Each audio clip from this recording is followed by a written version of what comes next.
Hello students, welcome to the class 10 এর life সায়েন্সের যে চ্যাপ্টার 2 রয়েছে সেই চ্যাপ্টার 2 এর জনন অংশটাকে আমরা বেশ কিছু ভাগে ভাগ করে একটু একটু করে পড়ে যাচ্ছি।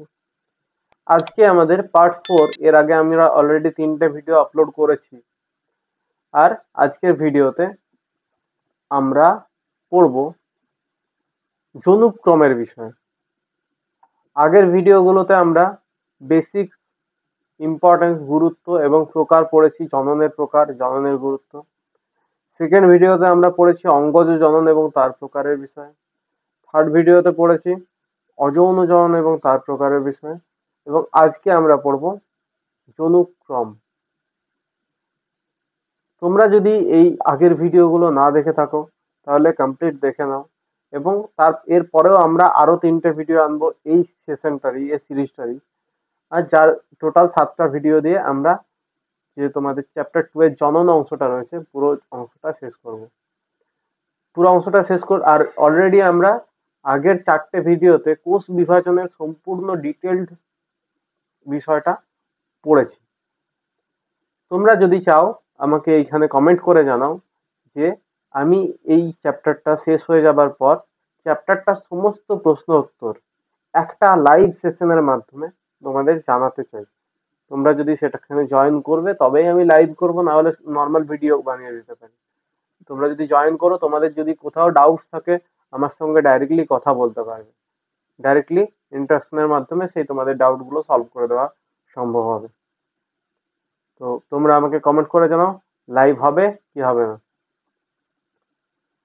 বেশ, আজকের আমরা ক্লাস শুরু করি। আজকের ক্লাস হচ্ছে জনুক্রম। জনুক্রম হলো জীবের জীবনচক্রের হ্যাপ্লয়েড লিঙ্গধর জনু এবং ডিপ্লয়েড রেণুধর জনুর চক্রাকার আবর্তন। মানে একটা যে কোনো জীব, ধরা যাক এইখানে একটা জীব আছে, এই জীবটা একটা অংশ থাকে হ্যাপ্লয়েড অংশ। এই জীবের হঠাৎ করে কোনো একটা সময় হ্যাপ্লয়েড একটা কোষ তৈরি হবে, হ্যাপ্লয়েড জীব তৈরি হবে ইন, আর ডিপ্লয়েডকে আমরা বলি 2n। এই ডিপ্লয়েড থেকে হ্যাপ্লয়েড হওয়া আর হ্যাপ্লয়েড থেকে ডিপ্লয়েড হওয়া, এই ঘটনাটাকে আমরা পুরো ঘটনাটাকে বলি জনুক্রম বা alteration of generation. Alteration of generation. এটাকে যদি আরো সহজভাবে আমরা একটু বোঝার চেষ্টা করি তাহলে জনু আসলে বিষয়টা হচ্ছে যে কোনো একটা জীব, যে কোনো একটা জীব, এটা হলো একটা জীব। এই জীব থেকে তার পরবর্তী প্রজন্ম, তার পরবর্তী প্রজন্ম, ধরা যাক তার সন্তান, এই যে পরিবর্তনটা, একটা জীব থেকে তার সন্তানের পরিবর্তন, সেখান থেকে আরো একটা নতুন তার সন্তানের পরিবর্তন, এই পরিবর্তনগুলোই হচ্ছে অল্টারেশন অফ জেনারেশন। জেনারেশন বা প্রজন্মের পরিবর্তন, বা এইটাকেই আমরা নাম দিই জনুক্রম। আর এইটা হওয়ার জন্য মাঝখানে এইটা যদি ডিপ্লয়েড একটা জীব হয়, ডিপ্লয়েড জীবের মাঝখানে একটা হ্যাপ্লয়েড জীব থাকে, সেখান থেকে আবার ডিপ্লয়েড জীব তৈরি হয়, সেখান থেকে আবার মাঝখানে একটা হ্যাপ্লয়েড অংশ থাকে, হ্যাপ্লয়েড অংশ এন, সেখান থেকে আবার ডিপ্লয়েড অংশ তৈরি হয়।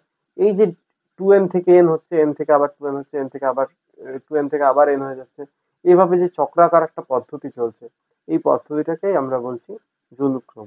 এটার আরো ডিটেলস আমরা পড়বো, দেখো পরের স্লাইডে আমরা যাই। টোটাল জনুক্রমকে আমরা 3 ভাগে ভাগ করি। জনুক্রম 3 প্রকারের হতে পারে: হ্যাপ্লোবায়ন্টিক, ডিপ্লোবায়ন্টিক এবং ট্রাইফেজিক। এখানে ট্রাইফেজিকটাকে তোমাদের বইয়ে প্রচন্ড পরিমাণে এক্সাজারেট করা হয়েছে, বেশি ভাবে দেওয়া হয়েছে। তো এই হ্যাপ্লোবায়ন্টিক, ডিপ্লোবায়ন্টিক, ট্রাইফেজিক এই জিনিসগুলো কি, এইগুলো আমরা দেখি পরের স্লাইডে। চলো দেখো, এই ক্ষেত্রে প্রথম ক্ষেত্রে এই অংশটাতে শুধু দেখবে, এই বাঁ দিকে এই দিকটাতে, এইখানে দেখো একটা গ্যামেটোফাইট ছিল বা গ্যামেটোফাইটকে আমরা বাংলায় বলি লিঙ্গধর। লিঙ্গধর উদ্ভিদ মানে যেগুলো গ্যামেট তৈরি করে, যে জীবদেহটা গ্যামেট তৈরি করে তাকে আমরা বলি গ্যামেটোফাইট। এই গ্যামেটোফাইট ছিল এন টাইপের, হ্যাপ্লয়েড প্রকারের। এই হ্যাপ্লয়েড থেকে হ্যাপ্লয়েড সেক্স অর্গান তৈরি হলো, সেইখান থেকে গ্যামেট তৈরি হলো, সেটাও হ্যাপ্লয়েড। এই গ্যামেট গুলো মিলিত হয়ে জাইগোট তৈরি করলো খুব অল্প সময়ের জন্য। খুব অল্প সময়ের জন্য জাইগোট তৈরি করলো এবং জাইগোটটা আবার মিওসিসের মাধ্যমে নতুন হ্যাপ্লয়েড কোষ তৈরি করলো, যেটাকে আমরা বলছি কার্পোস্পোরোফাইট। সেখান থেকে আবার হ্যাপ্লয়েড জিনিস, সেখান থেকে স্পোর তৈরি করলো হ্যাপ্লয়েড, সেখান থেকে আবার পুরো, মানে এই যে পুরো জেনারেশনটা দেখছো, এই পুরো জেনারেশনটাতে আমরা শুধু হ্যাপ্লয়েডই জিনিস দেখতে পাচ্ছি, শুধু হ্যাপ্লয়েড দেখতে পাচ্ছি। এই যে গ্যামেটোফাইট তৈরি হচ্ছে, এটাও হ্যাপ্লয়েড, এটা হচ্ছে লিঙ্গধর। এবং রেণুধর উদ্ভিদ হচ্ছে স্পোরোফাইট। এই যে কার্পোস্পোরোফাইট বললাম, স্পোরোফাইট হচ্ছে রেণুধর। এই রেণুধরটাও হ্যাপ্লয়েড আর লিঙ্গধরটাও হ্যাপ্লয়েড। তাহলে দুটো যে ফেজ দেখা যায়, লিঙ্গধর এবং রেণুধর, এই দুটো ফেজই এদের ক্ষেত্রে হ্যাপ্লয়েড। তাই এদের পুরো জনুক্রমটাকে নাম দেওয়া হয় হ্যাপ্লোবায়োন্টিক। হ্যাপ্লোবায়োন্টিক লাইফ সাইকেল। নেক্সট এইটাতে আসি, ডান দিকেরটায়। এখানে দেখো স্পোরোফাইট রয়েছে ডিপ্লয়েড প্রকৃতির, স্পোরোফাইট রয়েছে ডিপ্লয়েড প্রকৃতির। এই ডিপ্লয়েড থেকে গ্যামেটোজেনেসিস ঘটছে, গ্যামেট ঘটছে এবং খুব অল্প সময়ের জন্য একটা হ্যাপ্লয়েড ফেজ দেখা যাচ্ছে, গ্যামেট দেখা যাচ্ছে। সেই গ্যামেট গুলো আবার মিলিত যখন হচ্ছে আবার 2n তৈরি করছে, আবার জাইগোট তৈরি করছে 2n, সেখান থেকে আবার স্পোরোফাইট তৈরি করছে এবং সেটা হয়ে যাচ্ছে ডিপ্লন্টিক লাইফ সাইকেল। এই ক্ষেত্রে খুব অল্প সময়ের জন্য একটা হ্যাপ্লয়েড দশা রয়েছে। এই যে নীল যে অংশটা দেখানো হয়েছে, নীল অংশটা হচ্ছে হ্যাপ্লয়েড দশা, কিন্তু এইটা প্রচন্ড পরিমাণে অল্প সময়ের জন্য, তাই এইটাকে এতটাও আমরা গুরুত্ব দিতে পারি না।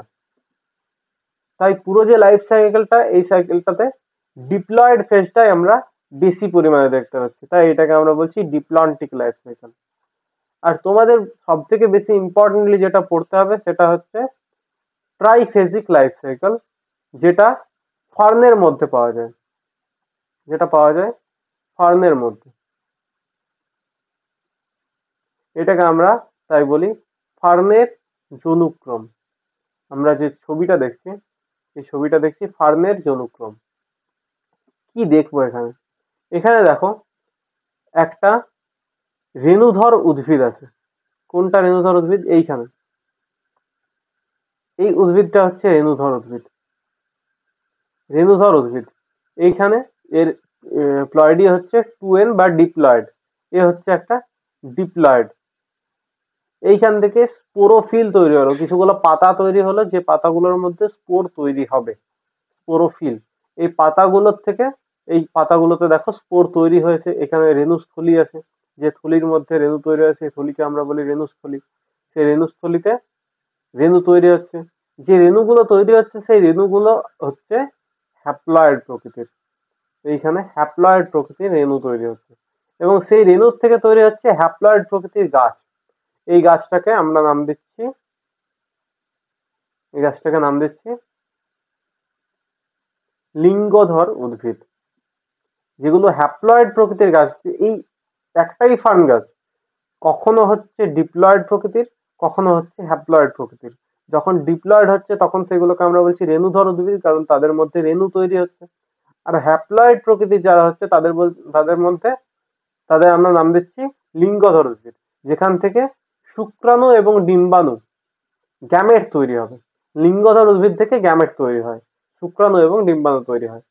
নিয়ে সেই ডিম্বাণু এবং শুক্রাণুর মিলন হয়, মিলনের ফলে জাইগোট তৈরি করে এবং জাইগোটটা হয় 2n, কারণ দুটো n মিলিত হচ্ছে, দুটো n মিলিত হলেই আমাদের 2n তৈরি হবে। সেই 2n থেকে আবার একটা রেণুধর উদ্ভিদ তৈরি হয়। আমরা একটু সহজভাবে এটা দেখার চেষ্টা করি। প্রথমে ছিল রেণুধর উদ্ভিদ, রেণুধর, এই রেণুধর ছিল 2n। সেই রেণুধর থেকে তৈরি হবে রেণু, সেই রেণুধরের মধ্যে তৈরি হবে রেণু, রেণুগুলো হবে প্রত্যেকটা হ্যাপ্লয়েড প্রকৃতির।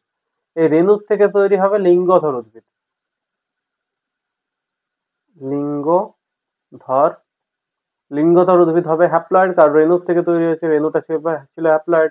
সেই লিঙ্গধর উদ্ভিদ থেকে তৈরি হবে দু ধরনের গ্যামেট, একটা হবে পুং গ্যামেট যেটা হবে হ্যাপ্লয়েড, আর আরেকটা হবে স্ত্রী গ্যামেট যেটা হবে আরেকটা হ্যাপ্লয়েড। এবার এই দুটো গ্যামেট সবসময় মিলিত হয়, গ্যামেট মিলিত হয়ে তৈরি করে জাইগোট। তাহলে গ্যামেট দুটো মিলিত হয়ে তৈরি করবে জাইগোট, আর জাইগোট দুটো এন মিলিত হলে সেটা হয়ে যাবে 2n, এবং সেই 2n থেকে আবার তৈরি করবে রেণুধর উদ্ভিদ। এই হচ্ছে আমাদের ফার্নের জনুক্রম টোটালি। এই জনুক্রমটাকে হ্যাপ্লোডিপ্লন্টিক জনুক্রমও বলা হয়ে থাকে। তোমাদের যে পরীক্ষা, মাধ্যমিক পরীক্ষা, সেখানে এই ফার্নের জনুক্রমের ফ্লো চার্ট আছে। ফার্নের জনুক্রমের ফ্লো চার্ট বা শব্দ চিত্র এইখানে তোমাদের এই যে এই পাতার ছবি বা গাছের ছবি এইগুলো আঁকতে হবে না তোমাকে। আমি যেভাবে এইভাবে করে দেখালাম, এইভাবেই তোমাদের এই বাকি জিনিসটা, পুরো জিনিসটা করে দেখাতে হবে। এইটুকু করলেও এটাও যথেষ্ট ঠিক, কোনো ভুল নেই এখানেও।